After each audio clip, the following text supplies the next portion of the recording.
welcome back to another episode of our podcast where we dive into the jewellery boxes of some of our favourite people, hearing all about the pieces that tell their story. On this week's episode, I'm joined by founder and creative director of London fashion brand Kitri.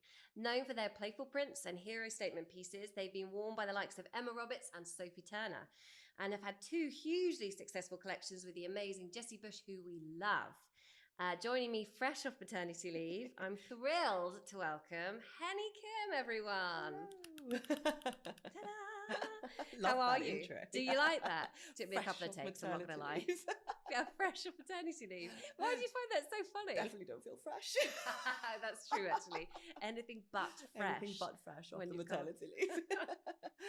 Thanks for having me. Thank you so much for joining me. It's so nice to see you. I feel like we haven't actually seen each other in the flesh for a really long time. Yeah, and the last time we had a really lovely catch up in Soho, didn't we? And we had some wine. Like, we had some wine.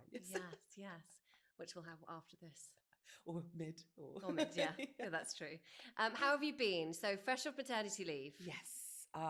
It's been a bit of a whirlwind, to be fair. 9 months. I gave birth 9 months ago to a little baby girl. Nice. And now back at work, pretty much full time now. And just kind of trying to adjust to the new normal and trying to tackle day at a time.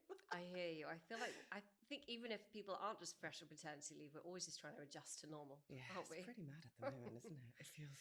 It feels Especially like nothing's normal. We're recording this on one of the hottest days of the year. Oh my God, we've it's both so decided hot. to wear long sleeves and we can't have the aircon on because of the noise.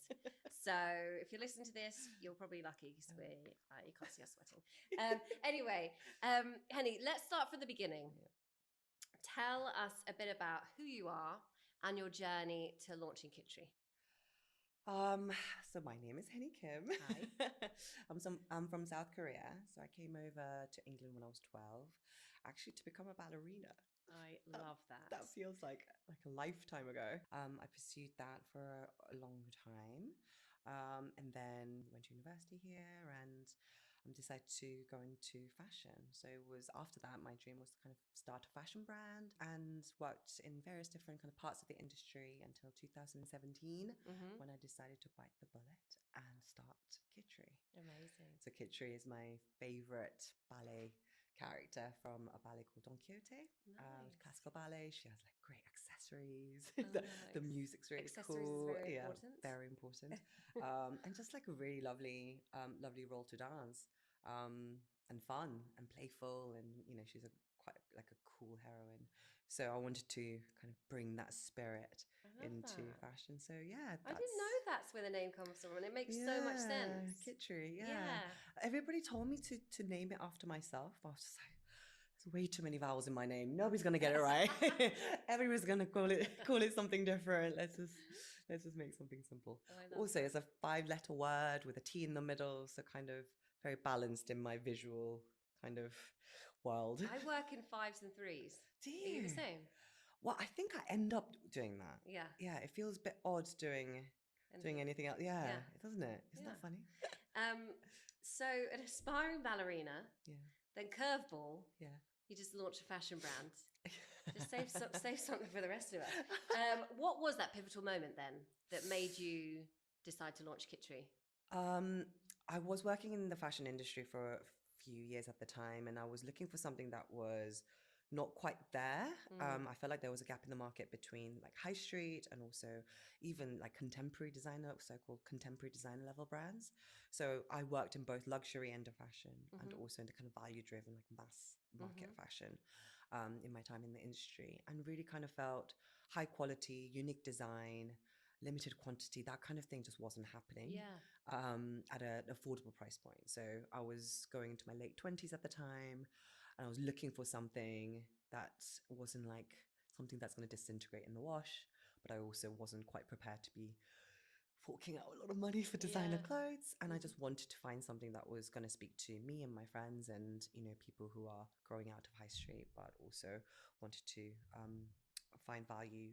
So Kitri was born from that frustration of not being able to find something.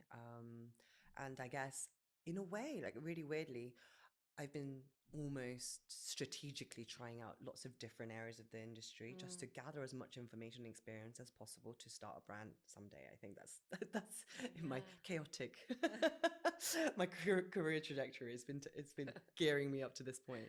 So I did a bit of like PR, bit of marketing, bit of finance even. I also had like an online shop selling antiques with my best friends, like really randomly. We were just kind of like, why don't we do something that we love? And the three of us kind of got together and just went antiquing every weekend and photographed it, put it online. We like made a website. This was before like Shopify or anything that existed. What did you build it on? We built it on WordPress, obviously. And just did that, and it was kind of really successful. And I think that's where I kind of caught the e-com bug and how amazing it is to have that kind of direct relationship with customers. So, all these little different parts of my experience kind of came together and kind of started Kitri from there. Really. Amazing. Yeah. So tell me, what was it like at the very beginning? Right at the very beginning, what was Kitri? At Kitri. What was the first piece? Can you remember the first piece that you ever designed, or where did it start? It actually started with a black jumpsuit. Really? Believe it or really? not. Yeah. It was like a tuxedo jumpsuit. It was this like beautiful satin back crepe, quite heavy, but not like tailored. So it was like a soft tuxedo jumpsuit. Can you imagine that? It was just something that was real classic that we wanted to start off from. Can't imagine that coming from us right now, but I think we had to go take it back to the classic to kind of really understand our handwriting, what kind of product that we wanted, what kind of finish we wanted. So it kind of started from there, and then we kind of introduced more color and print, and we're now this colorful print brand that everybody knows us to be. I moved to Hong Kong for 5 years. And that's kind of where my love for colour and print started. Really? Because, you're in like dreary London back in the day, like, poor and student and down and out in London. You go to Hong Kong and it's this like riot of colour and heat and like, spices, and just everybody was just so like, you're always in bikinis, and it was just such a different vibe. And that was the first time I started really enjoy wearing color and gravitate towards color and print. And I think that's kind of what I brought back with me when I moved back to London to start Kitri. Amazing. I do love, like you said, like everything that you've done is kind of like just built up to launching Kitri. All the knowledge that you've gained, you're like, I'd like to think so. I think there's a grand plan, but actually I think I was just really interested about the industry, just like magpie for like, what, so marketing, what do you guys do? Or like wholesale, what do you do? Just learning as much as I can about the industry before I start your own thing. But even then I still don't feel like I know enough. You never know enough before you start something. You just have to I thought I knew everything when I was 25. And then now I'm just like, I know nothing. No, I know nothing. Completely blagging it every day. Exactly. The imposter syndrome is real. It's so real. You're just blagging until.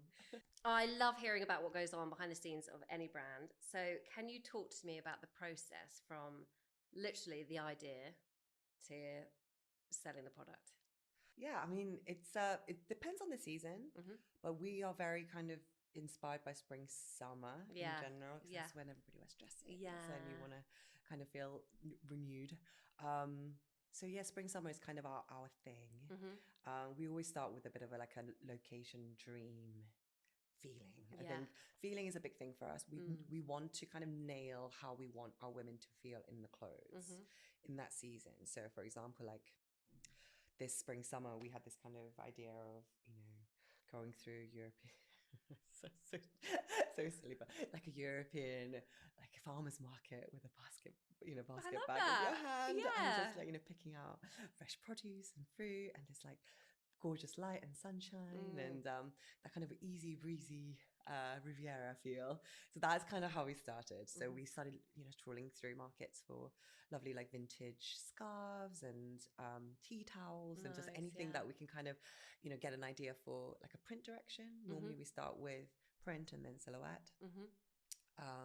Print wise, something that's going to make you dream and something that's going to be easy to wear, that's going to be quite classic but also like playful and fun, and something that's going to start a conversation. I think, which I should mention, I'm actually wearing, for those listening yeah. and watching, I'm actually wearing a Kitri top, You are, which that's you our very autumn winter. kindly, Yeah. and I love it. It I looks so absolutely good love on it. And you. it is, and it started, well, it obviously started a conversation because you walked through the door and you were like, oh my God, I love it. It's amazing. Yeah, I mean, our prints in color is not for the faint-hearted. It's it's quite bold, but also I think it requires confidence. And but also what I love about it is that people, like the women, tell us that it gives them confidence. I was just about to say that. Which is something that I love. And the print that I'm wearing, this is inspired by vintage plates that we found. So we kind of decided on what to go on each of the prints, and then we got that all hand drawn and painted in house, and that kind of sets the tone. So we start with a print and then move on to silhouettes, what we kind of love wearing, what we want to be wearing in that weather, how our women want to dress. And do you look at like past like best-selling silhouettes, like if you always have like a particular dress style that works? So we have the bestsellers that kind of come back in new prints or updated. We look at a lot of vintage garments as well, so that's always like a really good and fun part of the process.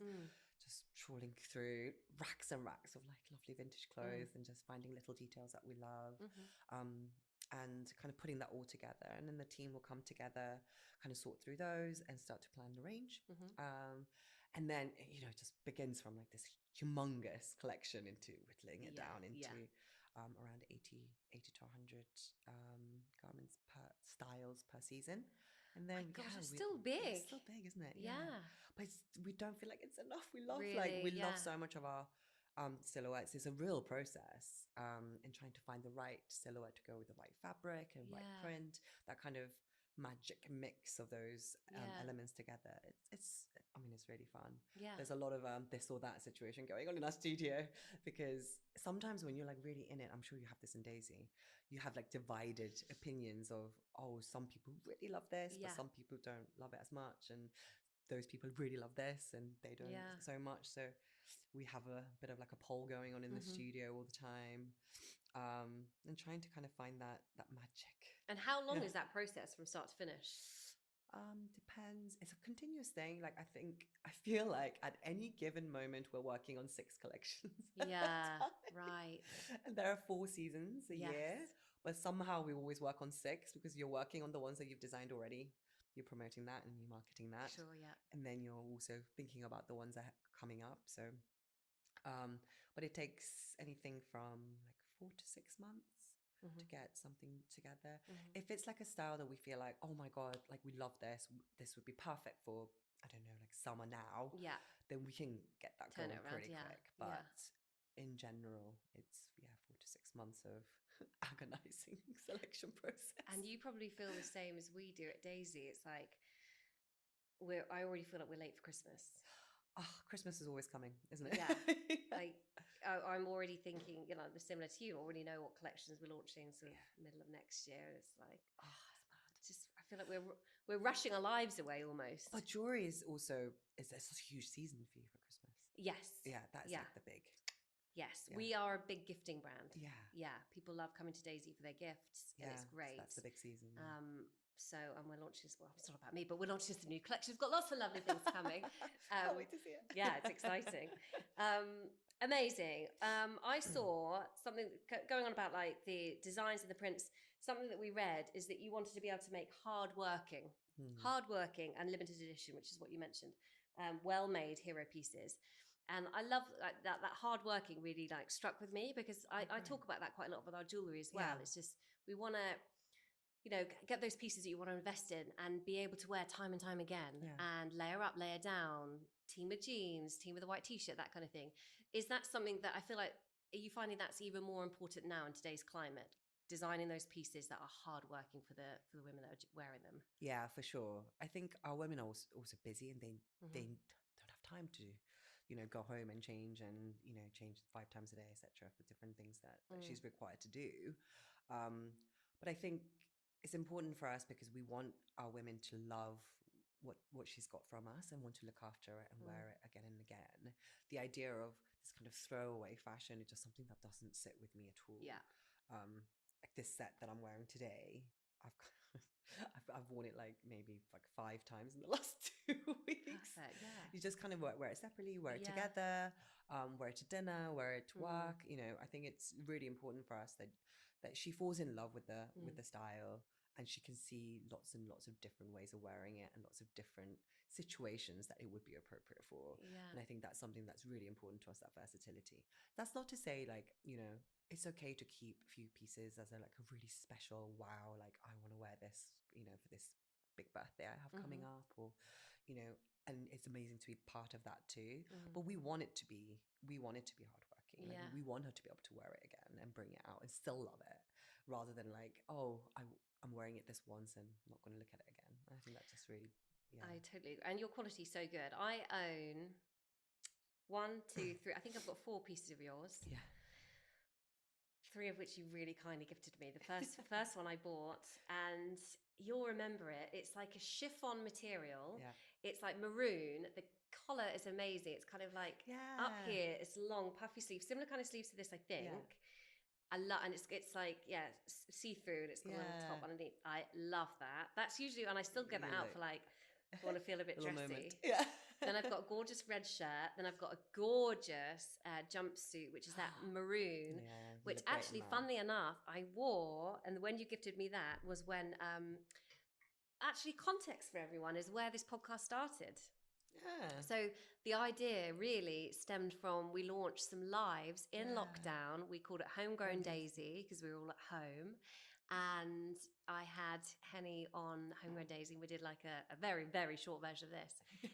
And I wore, that jumpsuit. You look great in that. And I love it. I still love it. It's so good. Your quality's brilliant. But I love that. I think we forget, because fashion is always like, you're always looking forward and you're always looking for something new. And that is part of, you know, fashion and what's amazing about it. But I still love going back to some of the pieces that we made before and wearing it again. Like yesterday I was wearing this linen dress that we released like 2019 called Margot, which we did in a variety of different shades and fabric, and it's this like deep navy linen dress. And I still love it. And I hate the idea, and I hate this kind of trend apparently now that, you know, you can't be possibly seen in the same outfit more than once. I just think that's just such a horrible way of like experiencing fashion. And I think it must be the same way for jewelry, because I love my jewelry because it's so sentimental to me. And, you know, you love wearing it time and time again. It means something to you. I'd love to hand it down to my baby girl. And I'd love that idea, and why can't that be the same for fashion as well? And however expensive or however, you know, not expensive it was, I think if it's quality, then you should be able to wear it over and over again, and you should like build memory with attach that. memories, I was going to say, and also be able to wear it for a very long time to come, until, you know, it wears out and you have to mend it and all of that. But I love the idea of like, you know, pulling it out and still loving it and remembering, oh yeah, that time that we did that live in that jumpsuit. I love that. Literally exactly what we talk about with jewellery as well. You've actually just answered a question. I was going to ask you why you think jewellery is so important to people, but it is that kind of like attaching. Oh yeah, I mean, memories. For today, when you asked me to bring my jewellery, I was like, actually, I on purpose picked one that I bought for myself, because I think that's also really important. But for me, jewelry, I don't wear a huge amount of jewelry every day. But it is normally the jewelry that's been gifted to me, or that means something to me, that's sentimental. So I think it's so important. And I love jewelry for that, because it's lasting and it's a beautiful piece that you can keep in your life every day. Let's dive into your significant pieces then. Where do you want to start? Put in here, yeah. Oh yeah, this is a tiny little gold ring. Okay. I don't wear this very often because it is tiny. Just fits on my pinky now. I thought it'd be quite interesting to talk. I never talk about this ring, and I don't think my husband even knows about it. It's a little kind of flat gold, quite thick. I don't know, 2 mil. Pardon? Like 2 mil? Do you think? Like, I'd say that's more like 5 mil. 5 mil. Yeah. 5 mil. With engraving inside, it just says "My dear Haeni." That's all it says. 1999, 11th of February. This is important to me because this was a ring given to me by my mother to commemorate the start of my period. I love this. More of this.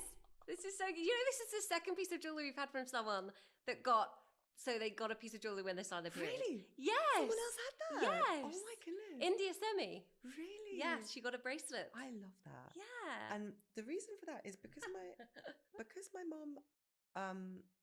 my mom had a friend when she was growing up, and her friend was given a piece of jewelry from her mother commemorating the day when she becomes a woman. Yeah. She was always really jealous of it. So she's told herself when she was a child, basically, when she was a young woman, that I want to do that for my daughter. Yes, I'm going to do it. So when this happened to me, so she got this engraved, Oh, that's and so nice. and it's in Korean, obviously because my mom was Korean, and I kept it. And this is kind of a very special piece to me that I don't wear all the time. Yeah. But it's just like a really lovely piece to remember the day. Yeah, no, it's just, but it's empowering, isn't it? And it's such a nice, Yeah. it's a really nice story that your mum wanted to mark that. Yeah, and I moment. think a lot of people kind of try to hide it, or like you're embarrassed Sure, by it. yeah. I love the idea, like I love the thought that my mom wanted to empower me through that. I think that was a really good message, and I'd love to pass that down to my daughter as well. Yeah, definitely. So yeah, that's my little first one. Are you going to do that for your daughter, do you think? I think so. Yeah, I think I'm going to do that for mine. I think that's a really good idea. Because there's so much shame attached to it, and you don't know what's going on with your body, and you're so young. And I think it's a good opportunity for you to like talk about it and celebrate it, and make them feel, proud of it. Yeah, I definitely. think that's a really amazing. Nice thing. I should actually start wearing this more. Okay, running out of fingers. Running out of fingers. Where should we go next? And then this ring and my earring set is a triple gold that my father gifted me. So it's like 3 rings together. It's a I think they call this like a gold. Russian band. The love, yeah. It's a mixture of like a rose gold, yellow gold, and white gold. Nice, yeah. They're all like linked together. This one actually it's not a perfect circle anymore because I bashed it so much. Really, yeah. So you have to like really like jam it in there. But it's a set with the earrings. It was a gift from my father when I moved away from. I was living in Hong Kong, so for the first time, I started seeing my parents quite a lot because we're quite close. When I was living in England, it was just so far to go. I only saw them like once a year. And when I lived in Hong Kong, it was really lovely because I could see them all the time. And then when I moved back to London, my father kind of gifted me these, and to kind of say how lovely it was to have me close by and see each other more often. And also I was about to get married, so it was kind of like a gift to commemorate that as well. Nice. So yeah, that was really nice. I wear it all the time because I think it's nice to have the 3 colors mix, because I don't always just wear gold or just wear silver. So having those 3 colors together kind of lets me mix my other I agree. a bit more easily. Yeah. And it's quite an easy everyday style as well. So the hoop is not that big.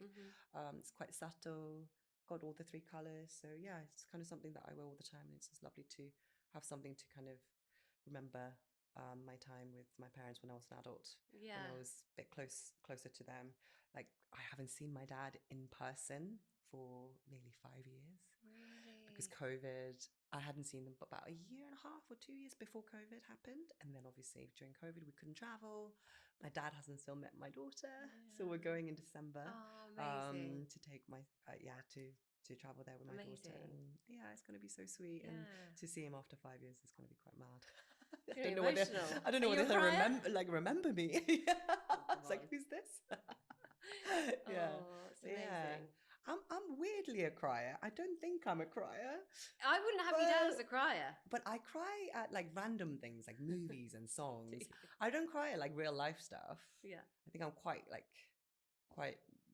logical in things like that. But when it comes to movies, songs, like stories, books, like really get to you. I really cry there, which is really mad. Amazing. But yeah. Okay, which piece do you want to go next? What's next in the order? And then I think it's this one. It's a silver and black enamel HMS bangle. Nice. These had like a moment about 10 years, really did. When was that? Yeah, about then. Yeah. Yeah, like that really kind of did. Lindsay Lohan era. Yes. When everybody used to wear like 10 of these. Yes. Well, because they came in all the different colours, didn't they? Like different colours, different prints. The reason why I brought this out is because this is the only one that I've actually bought for myself. And I don't wear it, again, like my first ring that I spoke about. I don't wear it very often. Actually, I haven't worn it for a few years. I probably should bring it out again.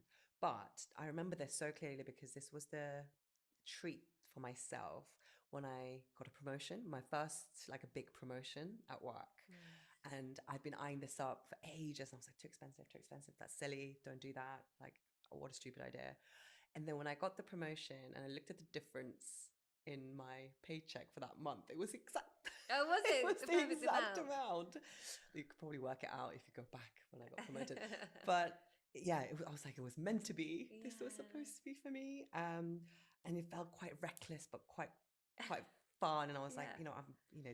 this is the first big promotion that I got. So I remember going to the store. I remember getting it. I remember seeing it getting packaged.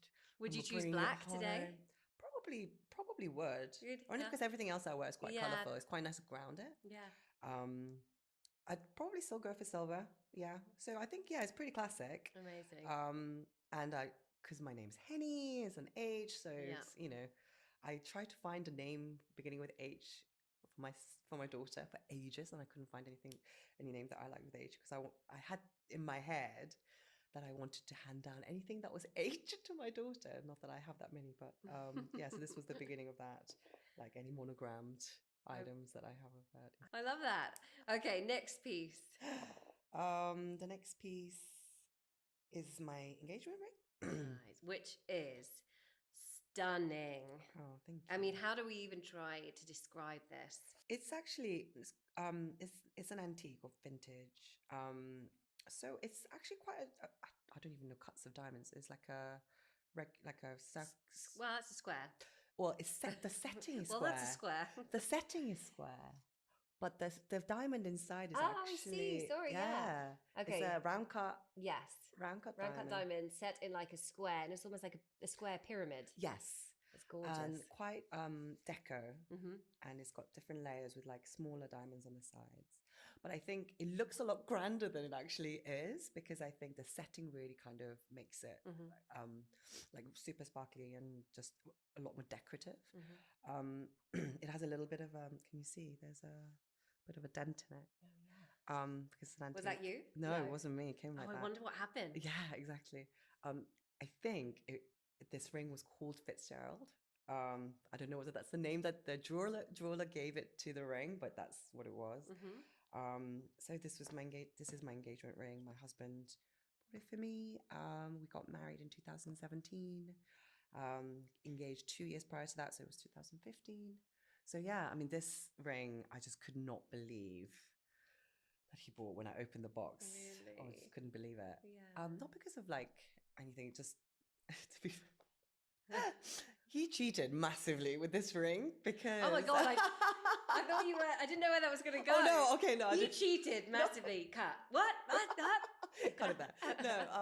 No, he had a lot of help choosing this ring, namely from me. Oh really? Unbeknownst to me, I was helping him choose my own engagement ring. He was very clever about that. Cunning. Wait, so but how? So we were in Hong Kong at the time. I met my husband in Hong Kong. And we hadn't been together for very long. So like the thought of like engagement or marriage or anything like that just furthest away from my mind. And I thought it was away from his mind. Wasn't thinking about it. Wasn't even hinting at it. It wasn't like leaving pictures of like beautiful engagement rings like stuck around the house. Like we weren't living together, nothing. Okay. So it was very much not on the cards. Mm-hmm. And I was having like a dinner party with drinks with some friends, and they all came over and they were getting engaged. So they were looking at rings, and she was looking at rings, and I think I can't remember exactly how he did it, but he basically got rounded it by like, oh, why don't you let like Haeni help you, because she's in fashion, nice. and then she likes antiques, and what would she like? Yeah. So I just kind of jumped at the chance and went on, like, I think it was first dibs at the time. Went to look at shapes and different cuts, and I remember looking at this one. I was like, oh my god, this is so gorgeous. I love this. This is so like unique. I haven't seen one like this. It's timeless but quite different. Not so simple that it doesn't feel super special, but not so crazy that it would feel like someone's about to chop your finger off if you go outside. Sure, yeah. And I remember thinking, oh God, I'd love that for myself at the time. Yeah. And then, funnily enough, like a few months later, I just, out of curiosity, I went back on the site to see if it was still there, and it wasn't. And I remember thinking, oh God, it wasn't meant to be. I was thinking maybe I should buy it for myself as a little treat, or work up towards it. And I just kind of had a feeling that, like, oh, like that's such a huge shame. Oh. And then about a few months later, when we traveled to Italy on a trip, yeah, he proposed and he opened the box and it was And it was there, the ring, I couldn't believe it. Yeah, I honestly didn't realize that he was doing that. So it was from LA, from this antique jeweler in LA. So he had to have it shipped to China, where he was studying at the time, and they wouldn't ship it to China. So he had to ship it. He had to tell his father, his dad, who was living in London, had to ship it to Oh my God. and then for him to bring it with him to Italy, where we were going to meet them, and then had to do like this kind of handover, secret handover. Oh my God. That's just reminded me. I had to carry someone's engagement ring. What? We went on a skiing trip. Oh, really? And I was put in charge. I've The forgotten about the responsibility of responsibility. that. It's too much. It's way too Yeah, much. it was way too much. But I kind of enjoyed having that responsibility. The power. The power, Yeah. but actually very scary. I love that. And I love the fact that he Yeah. basically got you to choose your engagement ring and the I surprise know. ring. I But know. you were actually surprised that you didn't actually see through it at all. No, at all. Yeah, no, not at all. I honestly didn't think. Something you have a feeling sometimes, sure. but I honestly didn't know. It was a total surprise. Gorgeous. And I'm glad it was, because I always told my friends, like growing up in my 20s, when I see the ring, I'll know to say yes or no. Yeah. It's that kind Yeah. of vibe. Like you have to, because you have to live with it. So yeah, he did good. Nice. Okay, so your next piece then. The next piece is talking of my husband. This is from my mother-in-law. So she had this from gifted to her by her mother-in-law when she got married. Oh, no, So it was a necklace from her mother-in-law, and she very sweetly got it made into 2 bracelets, one for me and one for my sister-in-law. Oh. So she had it done here in Hatton Garden, Oh my I think. God, great. Great So place. yeah, and this is like a lovely gold fine chain. It's quite an unusual chain. Yeah, it's quite. It's almost like a rope chain. Yeah. It's quite quite snaky. Quite snaky. Yeah. So Haeni is holding a thick, almost like a rope, snaky chain bracelet. It's quite unusual, and it's quite hefty as well. Yeah. Very vintage looking. Yeah, and very feeling. vintage looking. Yeah. And I love layering it with my watch and other silver jewelry as well. And the color of that gold is so beautiful. Yeah, it's that lovely vintage worn, perfect gold color. I'm always searching for it. That's what it is, isn't it? I always wondered like what it is that makes it feel. It's just soft. Yeah. Like you're right. And it goes with everything. Like makes your outfit feel considered, but not too over the top. Mm-hmm. So yeah, I really love that, and I love that it was given to me by my mother-in-law. So thoughtful. That's such an amazing thing for your mother-in-law to do, and again, get one for you and your sister-in-law. Yeah, and also I never got to meet my husband's grandmother, because she passed away before we got married, or before we met. So it's quite nice to have like a piece Something of passed down. Yeah. So I think that's also really lovely. Really nice. Yeah. Okay. Anything else you want to talk through? Another piece? Only the daisy piece. Daisy. And I will say, we don't ask our guests to bring in Daisy. You can, but I love the fact that you have. So what are you wearing? You're wearing the Isla Fossil Charm necklace. And you're also wearing the Estée Lalande octagonal necklace, which is a real big favorite of mine. Yeah, I mean, this is the duo I wear together all the time. Yeah. So I'm going to count this as one set. Okay, that's fine. Yeah. The layering set. The layering set. I don't layer my necklaces a lot because I find it quite daunting. I need to get more tips from you. Okay. I'm just really bad at layering jewelry. Just chuck them on. Just chuck them on. That's basically what I do. But these two I wear all the time together. And actually this one in particular, I wear it layered with other longer gold necklaces I have if I'm feeling adventurous.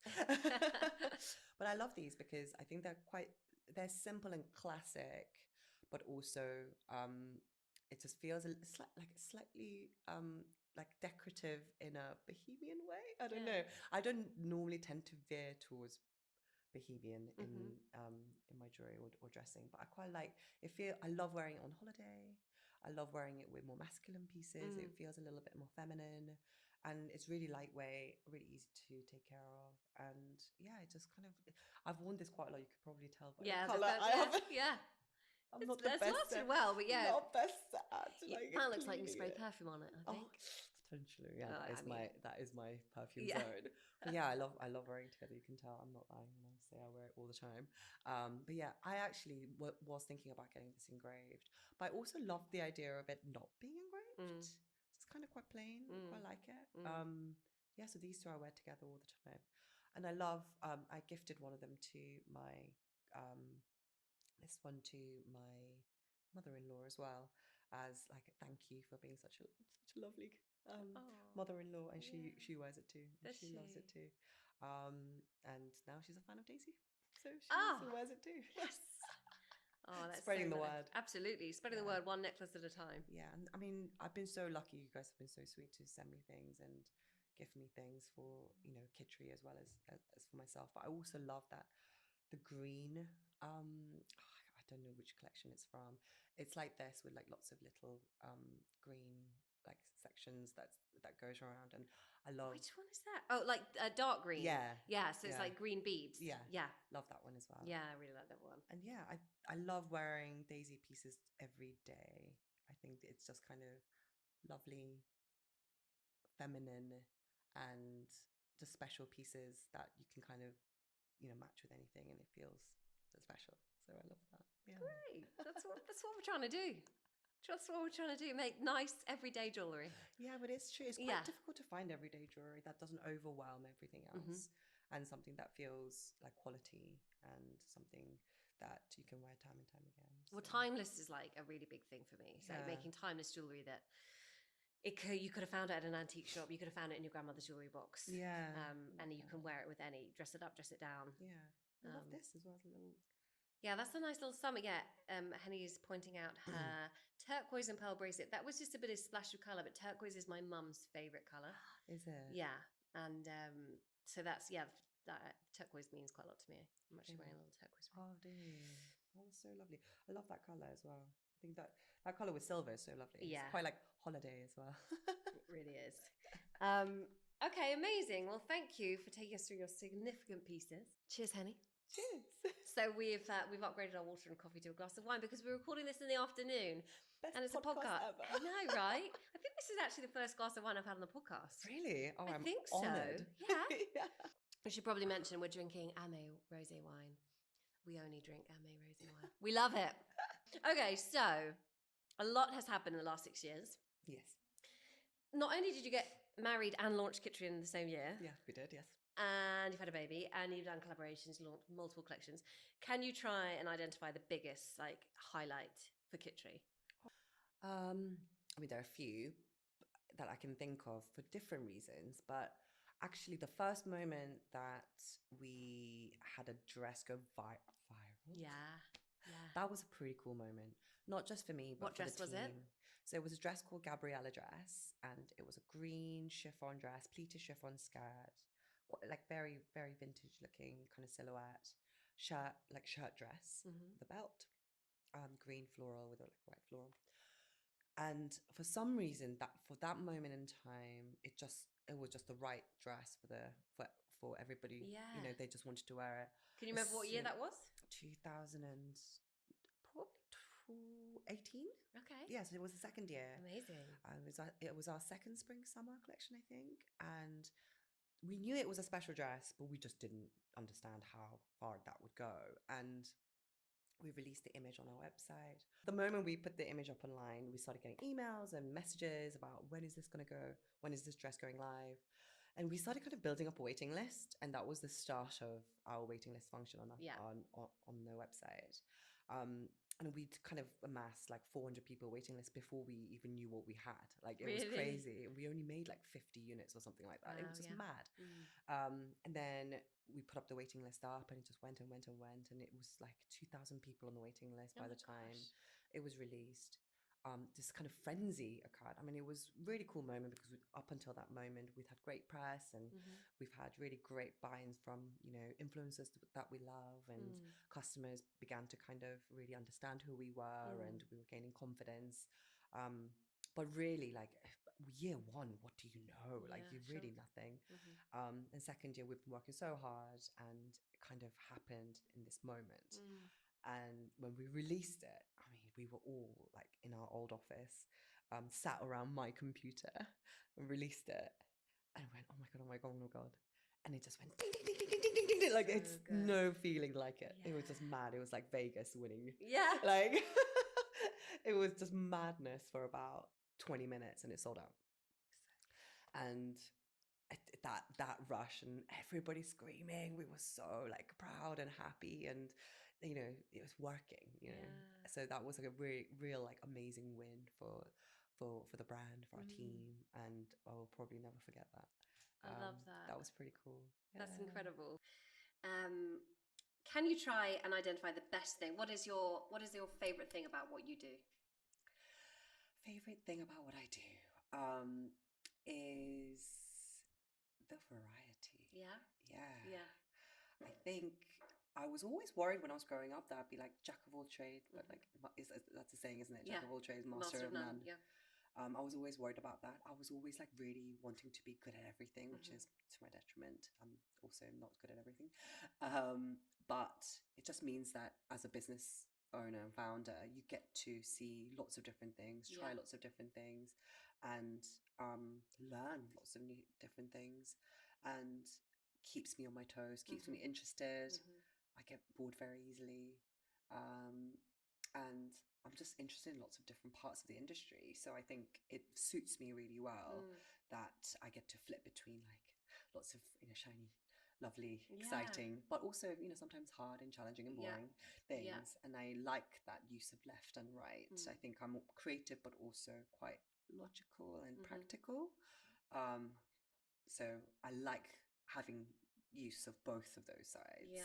I think if I was just creative, I'd find that quite frustrating. If I was just like on the business side, I think I'd also find that intensely boring. But I love seeing the link between the two. Let's talk about where people can actually find your pieces. Obviously on your website, kitri.com. Yeah, kitristudio.com. Kitristudio.com. Yeah, kitristudio.com. That's where we find all of our full collection. But we do have wonderful stockists that they stock us seasonally. So we have Harvey Nichols. Nice. We're in Harvey Nichols as well. Oh, really? Yeah. Love them. What advice, and this is, I'm sorry, you said you go on loads of boring podcasts where you talk business, but what advice would you give? What advice would you give to someone starting a new fashion brand? Someone starting a new fashion brand. That it is all consuming. So you really have to love it. I'm sure it's the same with what you do. Starting any business, I think it is basically an all-consuming, full-on, full-time, it's not 9 to 5. So that's one thing. So you have to really love it, and you really have to live and breathe it, and willing to live and breathe it. But also just ask for help when you need it. Particularly when you're a young person starting a business or brand, I think it's really easy to fall into that kind of imposter syndrome we touched on earlier, and feel like I have to act like I know everything. Sure, yeah. So they will take me seriously. Or particularly if you're working with people, employing people, you feel like I need to command the respect of these guys or confidence of these people that I work with. So I need to have my act together and act like I know everything. I think there's been few instances in my early career that's kind of been a detriment to our work. And looking back on it now, I wish I kind of early doors said, put my hand up and go, I don't know that. Can you please explain to me what that is? Yeah. I don't think that this is right. Can we just talk about it? Rather than just kind of like saying, yes, I can do it, and then going in the back and just like Googling everything and probably not understanding the full extent of it. Sure. And I think people really like in current kind of hustle culture, people really underestimate the value of experience And I'm finding this now that I'm a bit older, and I am seeking kind of mentors, experience, and advice on where to take the brand next. And that there are lots of moments I'm like, that's what was missing. You know, people who went before me, because things don't really, the crux and the bones of things don't really change that much. Whether you're marketing like on TikTok or or an email, or you know, those things change, yes. But the real kind of like crux and the ethos and the tenets of like how a healthy business builds and how it works in a particular industry doesn't really tend to change that much.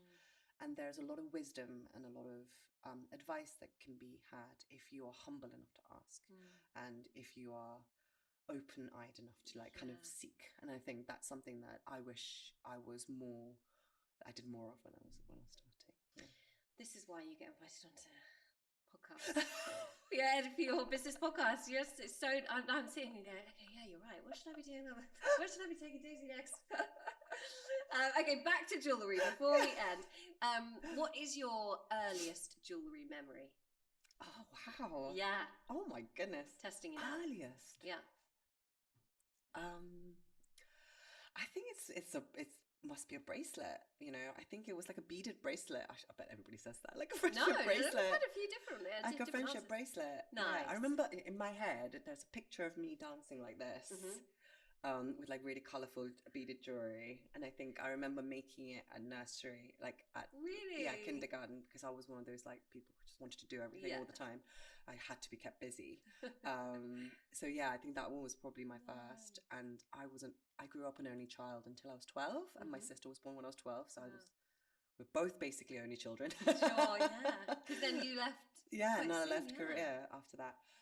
So I was just desperate to make friends. I was one of those really weird kids, just with arms outreached, asking for you to be my friend.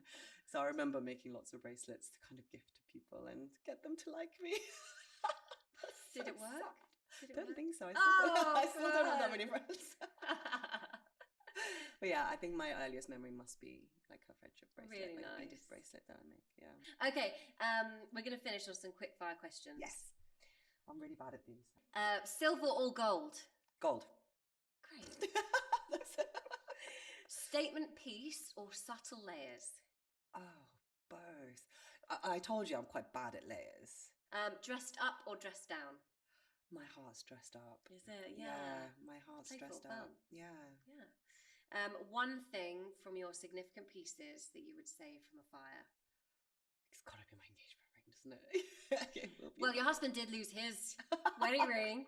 We talked about that pre-podcast, but yeah. I think if I lost my engagement ring, it would be horrendous, because it's a one-off piece. That's fine. You're allowed to have that. Finish the sentence. I don't feel myself without. Oh, that's so hard. Anything or jewelry? Oh, anything. No, anything. Again, so boring. Engagement ring. Really? That's so nice. Yeah. I mean, my husband will tell you otherwise, because I do take them off when I'm in the house, because I don't want to like knock things out. Right. It's already got a dent. I don't want to like dent it even more. But yeah, it's definitely one piece that I definitely don't feel a bit naked without when I go out. I love that it's jewellery. Yeah. My go-to outfit is a good silky pajama set. I know I'm wearing one today. But yeah, that is really like, particularly now that I'm also a new mom, like a nice dressed up, dressed down, possible two-piece is a really real go-to at the moment. It used to be like a really like a gorgeous dress, because it was just one and done, easy. Yeah, so true. Yeah. Also love a jumpsuit for the same reason. Okay, let's make a quick. Sorry. Going into fashion chat. And finally, jewellery makes me feel put together. Oh, such a good answer. Put together. We had a whole campaign around that. Oh, really? Yeah. Oh, God, I'm in it. Haeni, it's been so nice to see you. It's always nice talking to you. Thank you so much for having me. That's probably the longest podcast we've ever done, because we've just chatted the whole time. Stop, really? Yeah. Oh my God. We know each other well. It's really nice. Thank you so much for joining me. Thank you for telling us the stories about your significant pieces. I love them all. My favourite is probably, I actually really like, I obviously really love the period ring. Yeah, the period ring. I said it will forever be known. Period ring. I really love the bracelet that your mother-in-law got made for you. I think that's really beautiful. Shout out to Pat. Shout out to Pat. And again, it's something you passed out at all of it. You brought us some amazing pieces, some of my favourites. So thank you. Thank you for joining us. Cheers.